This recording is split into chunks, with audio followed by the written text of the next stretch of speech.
there, my name's Trent Hall. I work here at Double H as the head of growth, looking after some of the growth products from some of the new and emerging Salesforce product suite. Today I'm joined with Pascal, our CTO, and I'll hand over to him to let him introduce himself. Hi everyone, my name is Pascal and I look after technology here at Double H Marketing. That means making sure that we have the right bit of data where it needs to be and it's doing what we want it to do, not just having a fun tech project, but actually delivering value for our customers.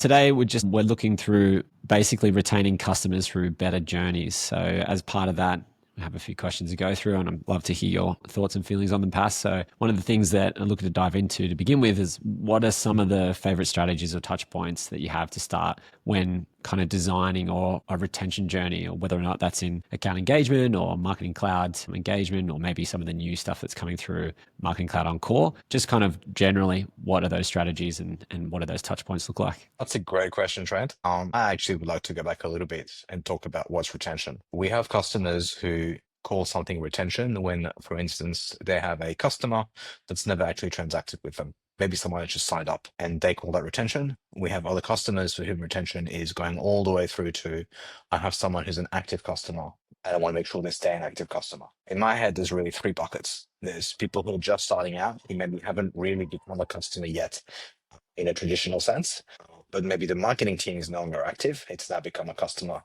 success problem. We have customers who have maybe done one transaction or two transactions, but they're not really a brand lover. So we want to move them across to that brand lover and retain them as a long-term customer, not just as someone who's done one transaction. And then we need to look at people who are loyal customers and retaining them as customers that stay with us. And all those three of these things have quite different approaches in how we look at them. Okay, so I guess you've got a pretty lengthy history working at Crux, which was, I guess, a DMP product that was acquired by Salesforce. Also spent a bit of time at Salesforce and now your own agency here at Double H.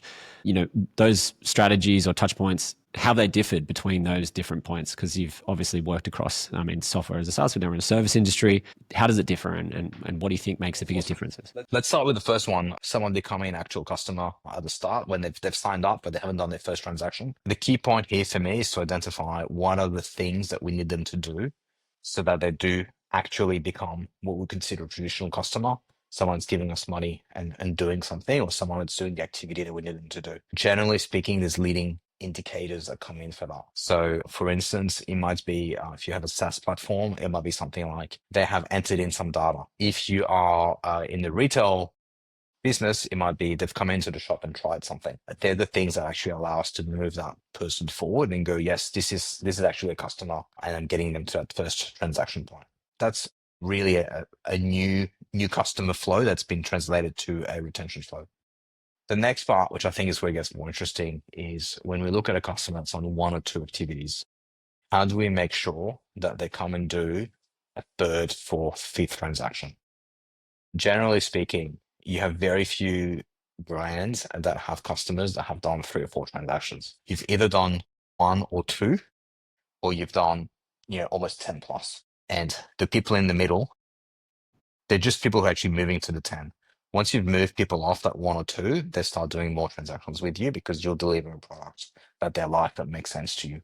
So the key thing is, how do I get people to do that next transaction that's going to put them on that path where they do that? Generally speaking, it's about making sure that they understand and fully appreciate the product that they've just worked with. So the sort of activity that we find works really well there is activity around learning how to be a customer.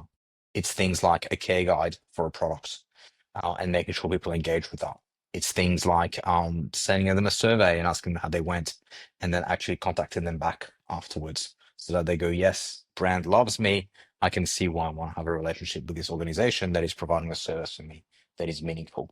Things like trying to book the next appointment, if there's appointments, or trying to get them in, or letting them know when the next big thing is coming in advance so that we can get them interested in that, signed up, maybe inviting them to an event so that they can do those extra transactions. And what's your view on, I guess, if say all that goes well, you're going to start to build that upper tier that you were talking about, the ones that are creating those more transactions. Do you taper down at that later stage when they come a more loyal customer and let them continue their journey, or do you personalize more? What do you think there? So at that stage, we move into the long-term retention. At that stage, it's about understanding how the customer is going to fit in. with us? Is this going to be a customer that's only going to use one line of business? You may have different products. For some customers, you know that they're unlikely to purchase the other products. In other scenarios, you may say, oh, actually, this customer is really going to become sticky when they are engaging with two separate lines of products. So, for example, if you're a financial institution, it might be having two different types of accounts. Much stickier if you have two types of accounts than if you have just one. Similarly, if you're a clothing brand, it might be that you have a formal line and a less formal line, or something that's more seasonal, something that's more always. At which point in time, if I can get someone to buy for more than one, then again, they're stickier. But some customers are unlikely to convert in that way. So it's about identifying which combinations of products are likely and which ones are unlikely. Because I don't want to offer something to somebody that they're unlikely to do, because that's going to turn them off the brand. What about, like, what's the best ways to anticipate that need, or like where that customer, you talk about like offering things in certain ways. Absolutely. So there's two things that I like to look at. The first one is around reporting, making sure that we have information around the types of products that people are likely to buy together. You might be doing it by hand. You might be using AI to do it. Certainly some of our customers have tools within Salesforce that suggest alternative products for people so that they can get that additional product in there, which obviously is interesting. And then the other side of things is doing tests. Sometimes you don't know what you don't know. And even if the AI is suggesting something, there's something to be said for understanding what is it that people actually want. And you learn that through a test. I'm going to show 100 people product A, 100 people product B. Is there different uptake on these? And that's what lets me actually understand this is the right combination of products.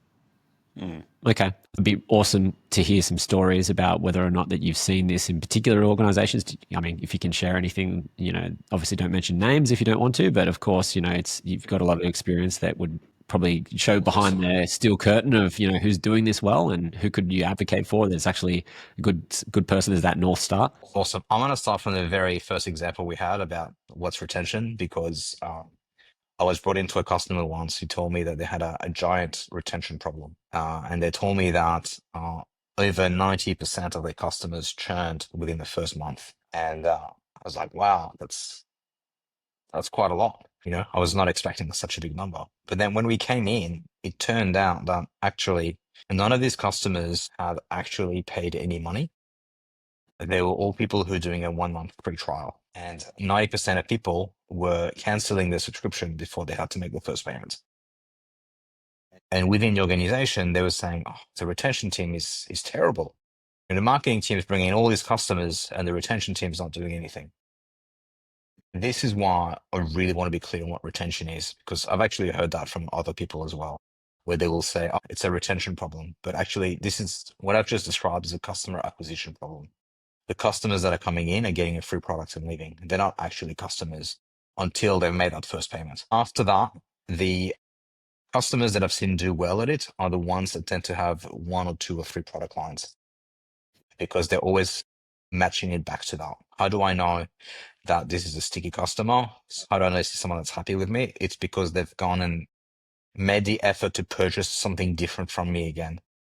So maybe if you're a retailer that's selling a certain type of product, once somebody has come in and bought a second entirely different type of product, it means they're actually liking you as a brand, and you know that for sure. And that's when you get those customers who have 10, 15, 20 transactions. Right? Something that's really exciting for me when I see that. When I work with a brand that only has one or two transactions, then that's obviously potentially a concern. Obviously, if you're selling real estate, you're unlikely to have 10 transactions, right? People tend to buy a house and they hopefully stay there for 5, 10 years at the minimum. They're not going to be buying more things. But if you're buying products that are at a cheaper price, I would expect to see you purchase more than once from that organization. So, is there a line in the sand between, but in your mind, between retention or really strong retention strategies and loyalty? Where is that line in the sand, or where does it progress from one to the other? I don't know that there is a line in the sand. It just starts to morph from one to the other. In some ways, loyalty solutions are ways of rewarding customers that are being retained and making sure that there is something that adds value to the customer, but also it works well for the organization that's offering it. So we don't want to be offering products and values that are costing too much money for what the brand is getting back. At the same time, we want to make sure the customer gets a good experience. So generally speaking, in my head, loyalty is around How do I make sure that I can give something to someone that they're going to like, that's going to make a difference to them without it being something that's just throwing money out the window? Everybody loves to receive a discount. It might not actually make me any more likely to buy something. I'm not going to say no to discount if you offer it, but that's generally speaking not why I buy from some brands. I buy there because of the product. I buy there because of what's happening there. Similarly, I want to watch for the thing that is easy to do when you go down a path, which is you haven't convinced me to buy an additional product. You've just convinced me to buy the product I was going to buy in the first place, just to buy it a month earlier. So there's some variation on that you want to be careful of. Now, obviously, as an organization, having revenue come in earlier is great. But if we're not actually adding revenue and just shifting it around, is it really as valuable as it first sounds like? Okay, so when do overbearing retention journeys or aggressive retention or loyalty journeys, when do they turn bad? Well, it's very easy to tell. It's when you're over communicating, generally speaking. And we see that because people unsubscribe. So monitoring the unsubscribe rate, always a great thing to check, because that's what tells you you've gone too far and you really need to dial down, because for every person that unsubscribes, you've got 3 others that are thinking about it as well. Okay, cool. Well, hopefully that's helped people frame what retention might look like, how better customer journeys can evolve over time. And if you're interested in hearing more, we'd love to chat to you. Feel free to comment on the post or email us at info@hmarketing.com.au. Thanks, Pas, for joining us. It's been a pleasure. Thanks for having me.